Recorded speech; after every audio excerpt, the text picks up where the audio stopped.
Eu mostrei diversas técnicas de debug aqui, porém eu acredito que a capacidade de ler logs e o que está acontecendo no seu servidor muitas vezes pode salvar muito a sua vida, muito mais do que um plugin, muito mais do que uma constante definida. Por quê? No fundo, nós precisamos monitorar a saúde de um site WordPress através do tráfego.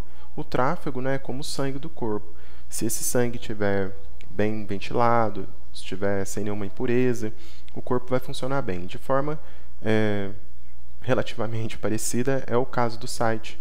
Então, se você tiver a leitura de logs em dia, ou se estiver procurando algum problema, algum padrão estranho, e souber ler logs, com certeza você vai conseguir fazer o trabalho de uma forma mais rápida e profissional. Mas, Marco, como que eu leio logs? É difícil alguém que ensina isso na internet. Eu, particularmente, nunca vi. Eu acho que eu vi um tutorial até hoje em inglês que a pessoa me ensinou alguns detalhes da leitura de logs. Por quê? Geralmente, quem se preocupa com logs é da área técnica, né, da parte de hardware. Eu sou da parte de hardware também, sou muito da parte de back. Quem lida muito com back-end também gosta muito de logs. Mas quem trabalha com WordPress geralmente não está nesse universo. A pessoa delega isso totalmente para o serviço de hospedagem. Mas se você quer dar um passo além, dentro do seu serviço de hospedagem, provavelmente você vai encontrar os arquivos de logs zipados em algum lugar. No exemplo da SiteGround, você pode navegar para a pasta dentro da raiz, veja, logs, como em qualquer servidor Linux. Depois, vamos organizar aqui por data. Repare que no meu servidor, todos os logs estão compactados, ok? Bem, é muito importante você observar o tamanho de um arquivo de log. Por exemplo, do teste.curso7.com.br para o SSL, ou seja, o tráfego que passou seguro dentro do site, eu tenho 3,97 kilobytes. E isso, claro, para dezembro de 2020. Para o dia 2/2 especificamente, eu tenho outro arquivo de log aqui, olha, 2/12 de 2020, né? Então aqui eu tenho um tráfego para o mês de dezembro e aqui eu tenho um tráfego só para o dia 2. E assim por diante, olha. Vamos pegar aqui, para a gente poder prestar bem atenção no arquivo de log interessante, o do site da Cursos 7, olha. Eu vou pegar aqui até por size para a gente tentar pegar um arquivo grande. Então eu vou pegar o da Curso 7 ontem, olha, yesterday, tá? Vou fazer download desse arquivo para o meu computador. Existe um pequeno problema aqui, que o nosso arquivo de log, ele vem no formato GZ. O arquivo no formato GZ, no Linux, basta você abrir ele pronto no editor. Porém, quando a gente lida com o Windows, pode ser um pouco mais chatinho de abrir. Olha, ele está compactado aqui dentro, eu vou extrair esse arquivo. E eu vou abrir inicialmente aqui o Notepad++, olha. Repare que o Notepad++ funcionou. Eu vou abrir também com o Sublime Text. Vamos ver como que ele se sai com o Sublime Text. Então, apenas observe isso, que no Windows você precisa tomar cuidado para extrair o arquivo, no Linux não precisa. E, além disso, você precisa ver qual editor você vai usar. Vou abrir aqui com o Sublime Text para te dar duas opções. Tá aí o log, beleza? Vou aumentar aqui o tamanho da nossa letra para ficar mais fácil para a gente poder ver, tá? E, bem, vamos lá. Vou apertar F11 aqui. Bem, vamos começar analisando o início do arquivo. Aqui no início do arquivo está a primeira ocorrência para aquele período. Então, nós estamos em 29 de novembro. Tá? Cuidado, que são muitas entradas, então você tem que aprender a categorizar. Agora eu vou apertar Ctrl End e vou para o final. Então, isso aqui acabou de acontecer, olha, praticamente em 30 de novembro, né? Esse arquivo foi atualizado ontem, mas ele é de novembro. Você viu aí que ele começou em 29 de novembro e terminou em 30 de novembro. Nós estamos analisando o site Cursos 7. Então, você não vai ver da http://cursos7.com.br. Não. Ao invés disso, você vai ver a parte interna da URL, tá? Da requisição. Veja aqui nesse exemplo, wp content, uploads, a data e o arquivo, beleza? E aqui em cima à esquerda nós temos o IP responsável por fazer a requisição. Mas, Marco, como que eu lido com um arquivo de log? Agora que você já sabe ler basicamente, né, uma linha, Repare que são várias, nós temos um total de 22 mil linhas. Nossa, tudo isso! Não se assuste, porque o tipo de leitura que a gente vai fazer é um tipo de leitura padronizada e organizada. A gente não vai ler linha por linha. O próximo passo, vamos com calma, é analisar o tipo de requisição. Foi uma requisição HTTP usando GET. Existem dois tipos de requisições, GET e POST. GET é quando você pede alguma coisa, POST é quando você manda alguma coisa para o servidor. E, além disso, o HTTP pode retornar códigos. Aqui, no caso, o código 200 foi retornado. Ok, tá? Se você tiver dúvida, se você precisar verificar o que o código quer dizer, você entra no Google e digita código HTTP 200, ok? Essas são as informações que interessam para a gente agora. GET, POST, a URL envolvida, a data, o IP e o tipo de retorno que teve.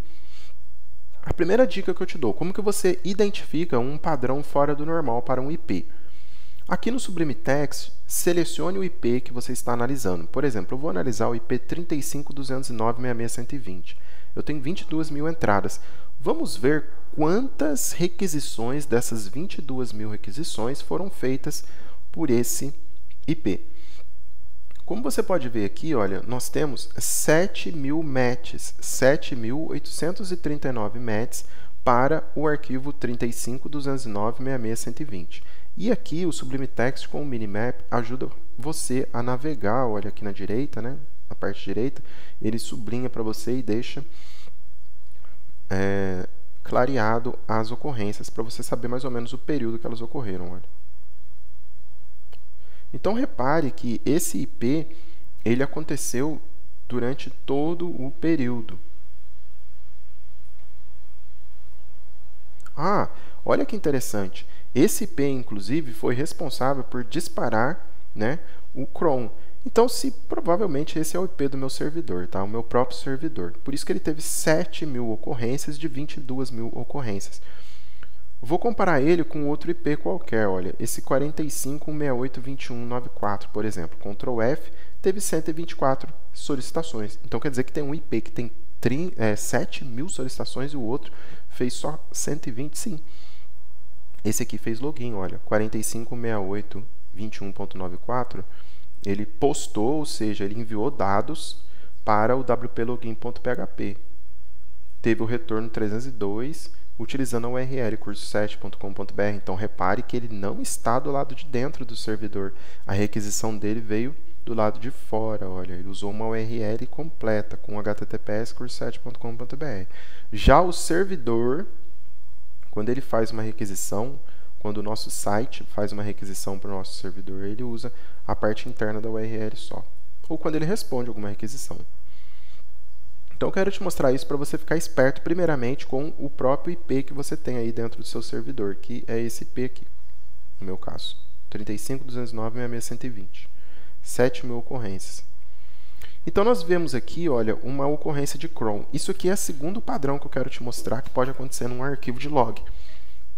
Se você estiver sendo hackeado pelo cron, provavelmente você vai receber muitas requisições no wp-cron.php. Eu vou dar um Ctrl F aqui e você vai ver que a Curso 7 está com, como são 2 dias, né, 29 e 30, nós tivemos 1.708 matches de wp-cron.php, um número relativamente alto, viu?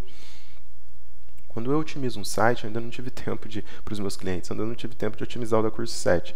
Eu reduzo para 200, no máximo 300 requisições aqui ao wp-cron por dia. Porém, como a Curso 7 nesse momento está no servidor com muito recurso, então não tem necessidade de fazer essa otimização. Mas, de forma geral, se você vê aqui 10, 15 mil requisições para o wp-cron em um dia, em 2 dias, em uma semana, pode esperar que você está sendo, de alguma forma, hackeado. Mas não precisa ficar desesperado, não. É comum, hoje em dia, sites WordPress tentarem, não serem hackeados, mas tentarem passar pelo hack através do wp-cron. Eu tenho me deparado muito com isso, e às vezes isso leva o serviço de hospedagem a chamar a sua atenção e pedir para você verificar o que está acontecendo. Outra coisa que pode subir muito o consumo do wp-cron.php aqui nos logs é quando você faz uma atualização de um tema e tem algum código bugado nesse tema, ou o contrário, você não atualiza o tema há muito tempo e de repente ele começa a dar problema. Então, incompatibilidade de código também é uma grande fonte de problemas no wp-cron.php. Okay? Cuidado com isso. Por que você está falando tanto do WP Chrome, Marco? Porque muitos problemas que vão acontecer no seu site vão ter origem de alguma forma ou passar pelo WP Chrome. Esses são os principais padrões, esses dois padrões aí, né? Identificar seu servidor e também a movimentação do WP Chrome. Vamos ler aqui a ação de algum usuário. Olha, por exemplo, esse 131, 0.35204 teve 58 matches. Vamos ver toda a vida desse usuário. Primeiramente, repare aqui no nosso minimap, né, como que foi sendo iluminado aí cada uma das ocorrências. Então, elas são seguidas, ou seja, foi um acesso único que essa pessoa fez. Olha, ele é padronizado. Se eu navegar no restante do site, ele não foi iluminado, então pode ser que ele não tenha retornado mais para o site. Então, foi um usuário que entrou uma vez nesse dia. Então, vamos fazer todo o caminho para analisar. Olha, vou começar aqui em cima. 21h46, hora do meu servidor. Primeiramente, ele entrou num post, olha. Ele solicitou o post ocultando cabeçalho e rodapé do WordPress. A origem foi do Google. Ele veio do Google. Depois, ele entrou no Contact Form 7, WP Content Plugins. Na verdade, ele não entrou, ele solicitou um arquivo do Contact Form 7. A partir da onde? A partir da página ocultando cabeçalho e rodapé no WordPress. Depois, ele, provavelmente o próprio Contact Form 7, né, dentro do seu estilo, solicitou aqui um arquivo core do CSS do WordPress, WP Includes. Depois o plugin LearnPress, olha, gerou esse arquivo minify do CSS, tudo para o navegador dessa pessoa. Importante notar que essa pessoa está utilizando esse navegador aqui, olha. E também nós temos a versão do Mozilla 5.0, né, sendo usada aqui, o Windows. E seguindo aí, então, depois nós tivemos o nosso tema servindo aí, sendo solicitado o arquivo do carrossel, ou seja, tudo isso daqui foi feito para montar a página, né?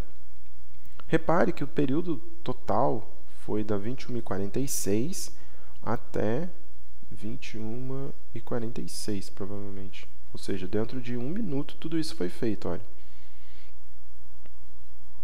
E aí você vai lendo, passo a passo. Você precisa conhecer o site também para saber o que esse arquivo que está sendo solicitado está fazendo. O que não pode acontecer, muitas vezes, é uma solicitação a um arquivo com final aqui .php, olha. Repare que aqui nós temos um arquivo com solicitação style.css, tudo bem, feito por um usuário. Mas se esse usuário começar a solicitar muitos arquivos .php, por exemplo, o arquivo XML RPC, muito comum esse tipo de ataque. Bom, eu tive só 7 matches, ou seja, eu quase não tive problemas com o XML RPC.php. Mas às vezes isso aqui pode subir para a casa dos milhares, como eu vou mostrar na próxima videoaula algumas situações para você utilizando o plugin WordFence para debug. Mas de forma geral, esses são os logs, tá? Não se intimide com o número de linhas, utilize bastante o seu editor com Ctrl F para comparar e procurar informações. Por exemplo, se alguém fala para você que o problema está no LearnPress, quantas vezes o plugin LearnPress foi chamado no meu log? Bem, ele foi chamado aqui por volta de 1892 vezes. Então, só de digitar aqui e procurar o padrão LearnPress, já aparece bastante coisa para mim estar analisando, olha. Aí eu vou analisando as solicitações. Então, algumas dicas que eu posso te dar no momento sobre como ler logs.